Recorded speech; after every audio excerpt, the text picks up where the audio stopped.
in terms of how I view particularly community organizing and electoral politics. So having been born in the South Bronx, mentored while I was at SUNY Albany and Cornell to this day by I think some of the greatest Black and Latino liberation fighters in this country in all types of movement.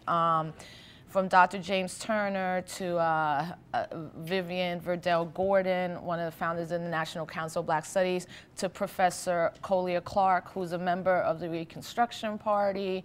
I mean, in this room alone is, you know, women in particular, Gwen and Brenda, Sister Betty. Why? And I've known Betty probably longer than Brenda or Gwen.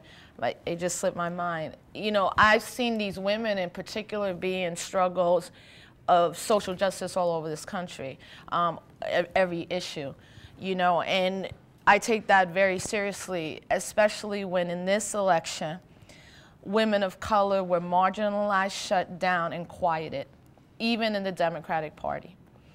You know, the discussion of female candidates was a discussion about white women and the power that they've achieved.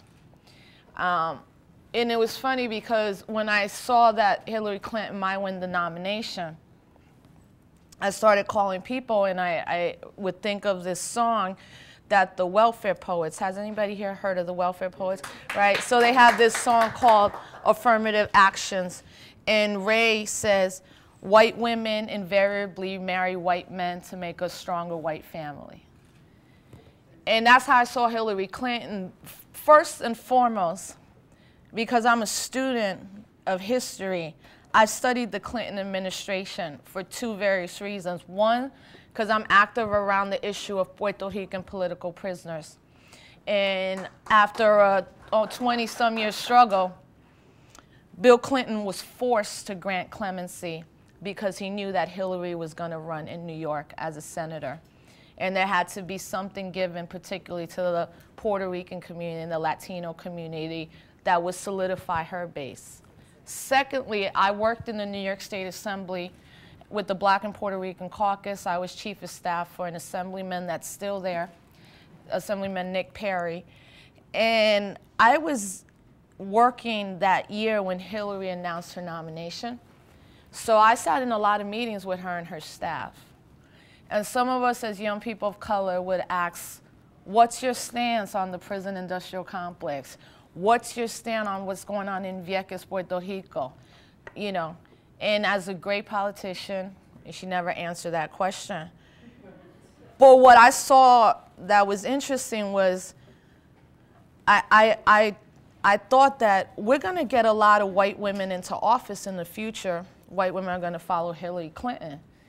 And there's an assumption that just because I'm a woman and someone else is a woman that we have, right, the same ideas in place. I mean, Sarah Palin clearly shows that to us right now. Condoleezza. Yeah, Condoleezza Rice. And it, you know, so while I was watching it, I said, I want to write this letter about Hillary Clinton.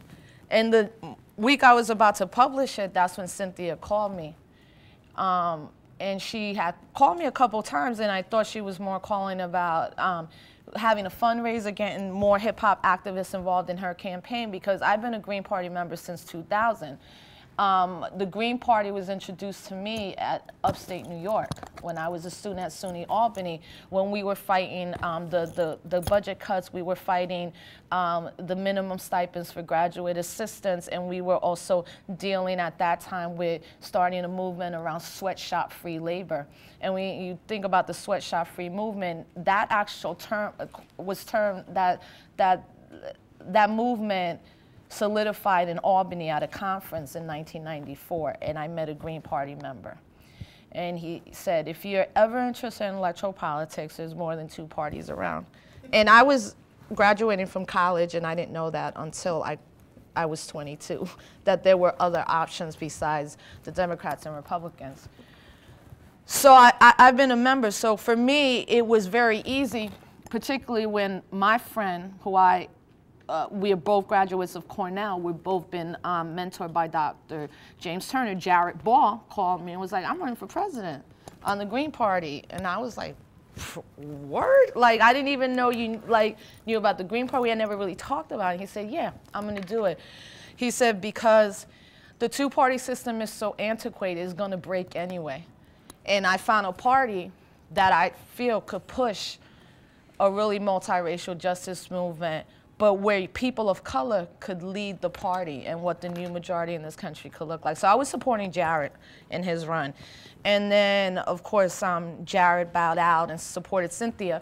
So I had called Cynthia about a month before that, like, if there's anything I could do. I'm now down south. I'm like a few hours away from Atlanta. I know you're in Cali, but I'm down. I'm here for you. Let's do this. So when she called me back, I thought she wanted me to put on a concert, and she was like, no, I want you to run for vice president. So I was like, I know you asked other people, right? She never answered that question, but I'm sure she asked one or two, maybe, people that said no. And, you know, I was like, sure. Okay. And she was like, do you know what this means? I'm like, yeah, I'm good.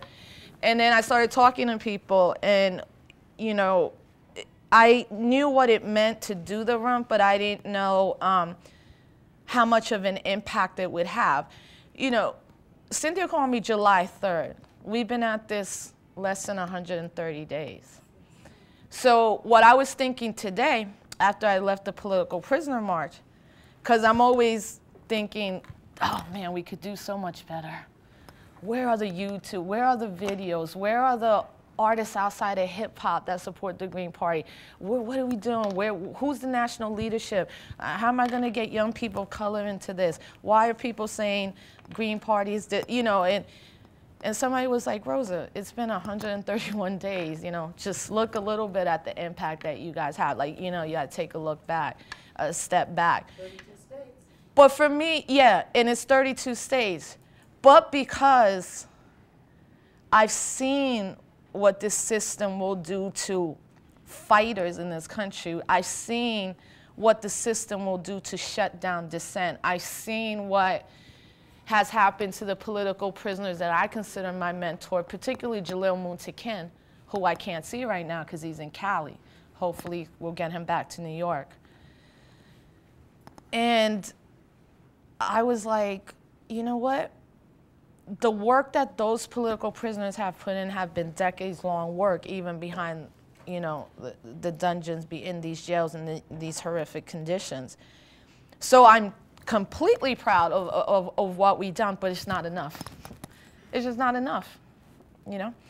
And it's not enough because we don't have a mass vanguard right now. And I don't like to use the word vanguard too much. It has different connotations politically for some people, but this idea that if we truly believe that the majority of the American people really want this, and I, you know, one thing, I hope this quote always lasts.